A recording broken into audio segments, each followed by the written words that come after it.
if you look at the growth of any city, and you can use the Kenyan cities and towns that have grown and blossomed to be success stories and economic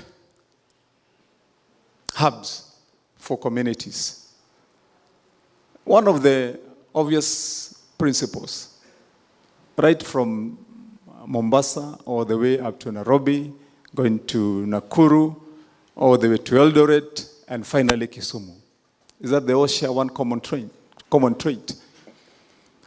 that they are all placed directly adjacent to busy communication corridors that have then made them those advantageous hotspots where business can start to happen when minds, opportunity, and talent meet and coagulate. And that's how a small town like Nakuru was born. That is the history of Eldoret. That is the history of Kisumu. So what about Thika? And Thika, one of my people, I think it was Salome or Kagiri, was writing some notes to me, and I was smiling when I read your notes because you are saying exactly the same thing that I argued those days. You know, Thika is squarely placed on the Trans-African Highway, that you can use this road to go all the way to Ethiopia and to Sudan and to any other country. And you can use this road to go to Malawi.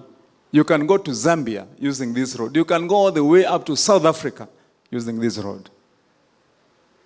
So, in terms of opportunity for business and growth and market, we are not looking. We have the natural advantage as Thika. And that is why, by the way, all the other industries that were here blossomed. That's why they did. If you ask the GM, Del Monte today, amongst the advantages he counts that he can package his pineapples, and within a short time, they're in the airport, they're on the railway, and they're headed for export. So we are not lacking. Two, currently here, and has been said here by many of my friends who spoke before me, look at the opportunity we have. At the number of young people. I hear now you have baptized them, that beautiful word, Gen Zs. But even before then, over and over again, how many young people are we spanning out in Thika across all manner of talent and training, with all the universities and other technical institutions that are all housed here in Thika? There is no other single town in the entire of Kenya that has got the advantages that we have here in terms of human resource and capital. None. But have we harnessed it? You find that one is born in Gatundu, the other one is born in Kandara, the other one is born in the other place, and we have all found ourselves in this place. There is a reason. Because those advantages put together have become the magnet that has put all of us in the same place, but urging us to do a little bit more and a little bit better, to push that effort that was put and that mind that incepted Thika then to a higher level and to a better place. And that is why in my manifesto, when we came up with the document, we came up with that document and we said that when it comes to Thika, we are going to convert Thika into an industrial, smart city. So the president told me, Governor, before you come, prepare yourself with a document. Because I want, after our discussion, I want to see what is it precisely you want to come and discuss with me about Kiambu. Have your copy, have copies that you can give to cabinet secretaries that I may want you to liaise with. So I prepared my document. When I arrived there, with my document, I shared the copy with him. I had my copy as we spoke. Flipped through the pages, and then we got to the issues that I wanted to discuss about Thika. And I told him, Your Excellency, for Thika, my decision is that I want to convert that town into a city. And there are things that I intend to do that I need your support about. So first thing, for us to have penned, have we made progress? Do we have milestones that we can say that we have started to hit? And how do we continue with the journey? So first, I told him we have to resolve the issue of water in Thika. So he asked me how. And I told him we have built a dam in Karemeno. That dam, as has been built, has excluded Thika town as one of the beneficiaries. Yet, it is one of the biggest water projects around Thika. We had a capacity then in Karemeno of about 70,000 cubic liters of water. So I told him, if you just add another 20,000, the requirement for Thika is about 22,000 cubic meters of water. What is the cost? We had worked out the cost. It's about 5.7 billion. So that morning, before we left, we agreed with him. Can you give us the 5.7 billion? That morning, the president called Treasury and told them, Governor tells me there are funds that you had that were intended for water. Because I had done my research, and I knew there were funds that were supposed to have been given. And he said, release those funds. So subsequently, those funds were released. Karemeno's capacity was increased now to about 99,000 cubic meters of water. And today, the thing that remains for the people of Thika to benefit fully from that water is now just proper reticulation of water.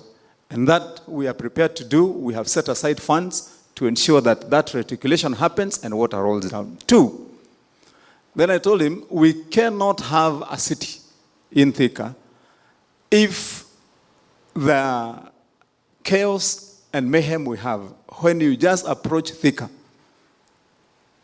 is going to be the story of the day.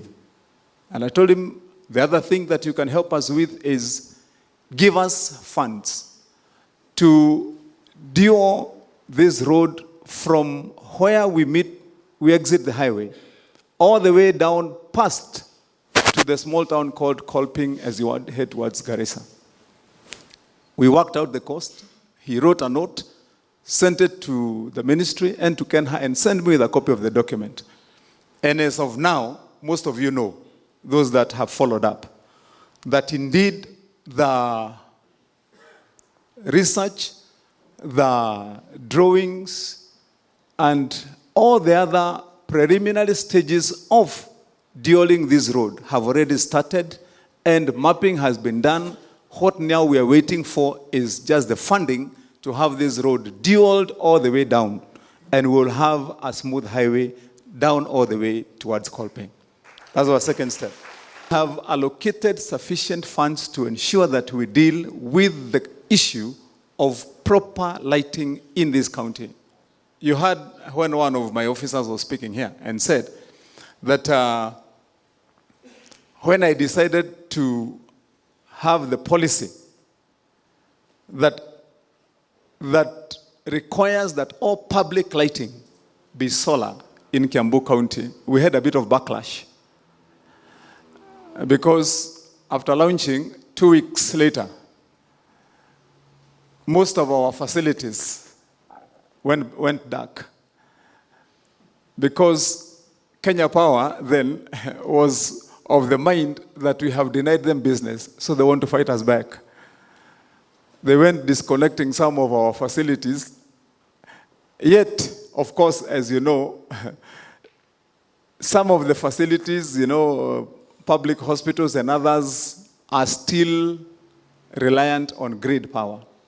But for street lighting, and when I was launching, I gave out the statistics and the numbers, which I believe all of you, if you don't have, you could go to our website, you'll find, and we can share. out, even as we convert this into a city. Kiambu County has been expending about 1 billion shillings per year on power only. 1 billion per year. Our hospitals, our markets, our street lights, our public offices, all of them, we have been coughing out close to 1 billion shillings every year. We have intentionally decided that Thika is going to be exceptional when it comes to our attention to public health. In each of our wards currently, in Gatuanyaga, where this gentleman comes from, we have already rolled out and awarded tenders to upgrade to level 3 all the 2 medical facilities in his ward. In Makongeni ward, we have also not only awarded a tender to upgrade the existing level 2 facility to a proper level 3, but we have also already started construction of a new one. So we have 2 ongoing facilities in his place. Mheshimiwa here is a beneficiary to the Thika level 4 hospital, which we are also in the course of upgrading. And for Mheshimiwa there in the ward in his ward, hospital ward, we are building a new facility at Adena and a new facility at Goingwa. So that means that, God willing, when we are done with this cycle, then we'll have taken care of ensuring that every ward has got a level 3 facility that is accessible within less than 500 meters of any resident. That is our vision of this particular county, and we have started the work already.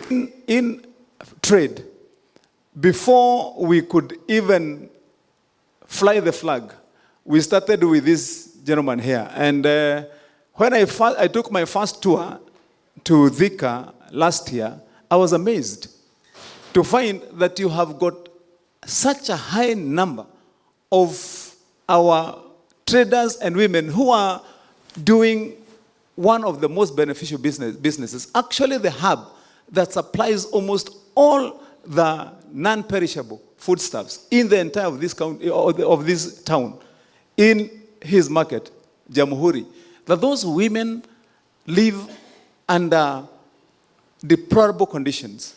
That their market stalls, you could shake it like this and it will come down. And they've been there for years. So I started on an immediate journey then, and we agreed, and started on the upgrade of the market. We've done halfway the ground, and the rest now we are going up to finish that market. In another 6 months, we are done with his market. We went down to his place in Makongeni. As most of you know, although there's been a bit of politics, but that should not mind, you should remind that's not the story of today. Then markets, we went to his place. I had agreed with the president in our first sitting that national government was going to contribute 400 million for the market in Makongeni. The county committed 150 million, and that market we are going to be awarding. We are doing another market also in his place in Kiganjo. In my friend's place again, the market there in Kiandutu. Again, we started the market all the way down now to Gatuanyaga. His market is awarded, and the one in Goliba. What am I saying?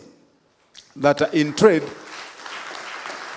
again, we are ensuring that all our traders, formerly who are in markets, that we have renewed the markets at the county level, and that one that we have been given by national government. For our young guys here, and because I've seen chairman, our hawkers, my friend, I've seen now, and the chairman here, I've seen you guys here. You know what we are doing also. Because we want to create a proper environment within the town, whereby the former business trader who has a shop can feel comfortable in his shop. They know that they pay a license so they can trade. But also, our hawker can have the opportunity also to do their business in a right atmosphere. And so we intend to separate the two, and we have taken steps in Thika to clean up the town and ensure that we give respect and dignity to our hawkers and also the shopkeepers. How are we doing that? I awarded the contract for the construction of our stadium here, and came up with the concept that stadium, as we build the wall, because that's where we have majority of our hawkers, The wall of the stadium now comprises of modern trading kiosks for our hawkers. 380 of them are going to be housed there. We are not charging a single penny for you to come and for us to build. We are building and invite you to come in. So all that circle, we are having lower level and upper level of modern trading kiosks for all of you. Other than burning in the sun, in the street, come in. We have a good place for you. Keep your wares there. Sell from there. In the evening, lock your shop, then go home and come tomorrow. We are doing that in a stadium. We have agreed that as we are upgrading our bus parks, our bus stages, which we have done in Makongeni, we have started. The one in town, we are starting, we are going to award. Even in those bus parks, we are going to do the same thing to build the same modern kiosk. So even around the stage, all the hawkers around there, you don't carry your muzigo to your home after trade. Keep it in your shop. We'll give you a shop, sell from there. And then we clean up the environment wakati tumemaliza kujenga hiyo. So I believe also pande hiyo, our young people there who are hawking, we have also taken steps to ensure that muko sawasawa kwa ile kazi yenye mnafanya. You who have lived in this town. This is not going to be an easy walk, for that matter. This I want to assure you, and committee here also, be certain about that, because we have to accommodate the diverse views of everyone. People have different opinions. People will have different notions. But if we can convince our people to see the bigger picture and what we have done and what we are doing, then we can achieve what we intend to achieve. This, the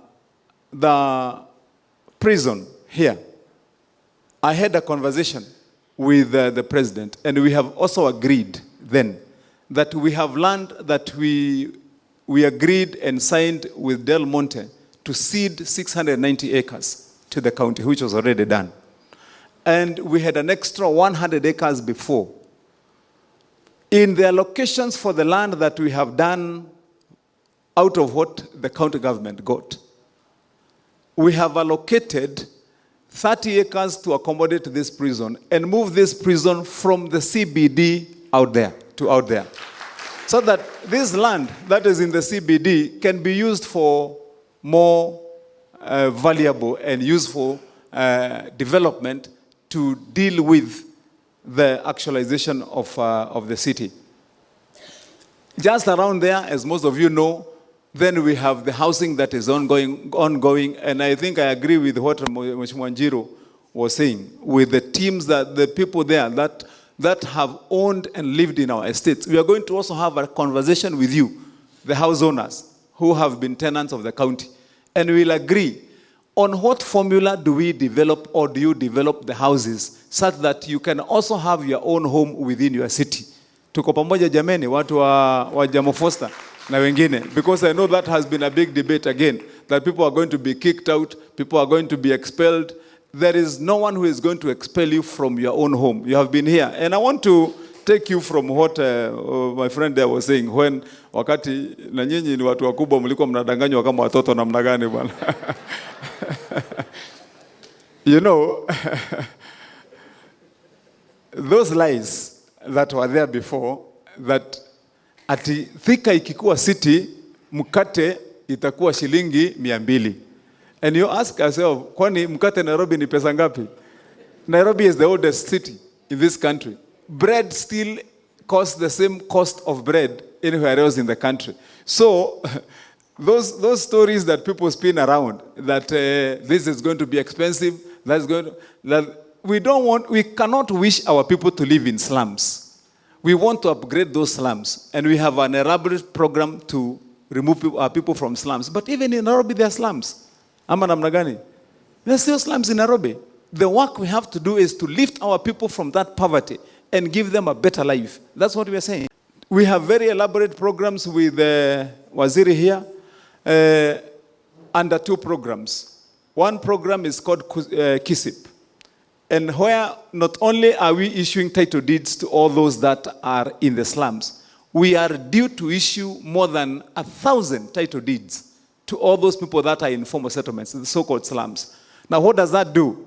That gives that person who is in the slum an opportunity to own where they live. And so they have got good reason to invest and make it a better place. I've allocated land that we have, and I believe we have done so sensibly, to ensure that we can accommodate almost all interests that would help this town elevate and grow into the city that we envisage that is going to be. The land that we have out there in Del Monte, former Del Monte, that's Gatwanyaga and the other regions, Goliba, we have allocated fair land to build affordable housing, where our people can now go and afford houses as we grow.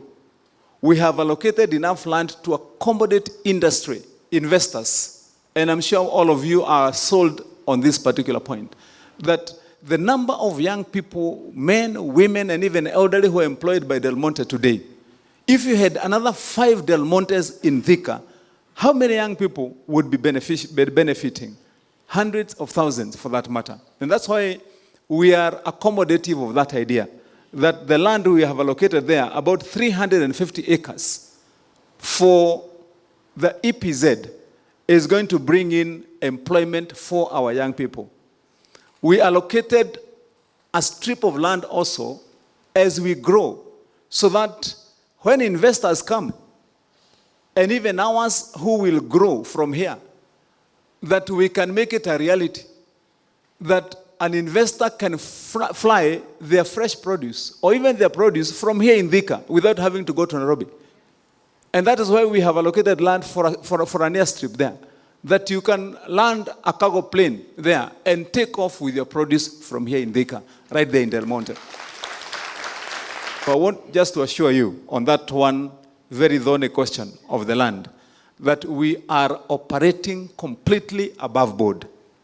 I want to declare myself here this morning before this sitting, because this is something that has been a big issue here in Thika.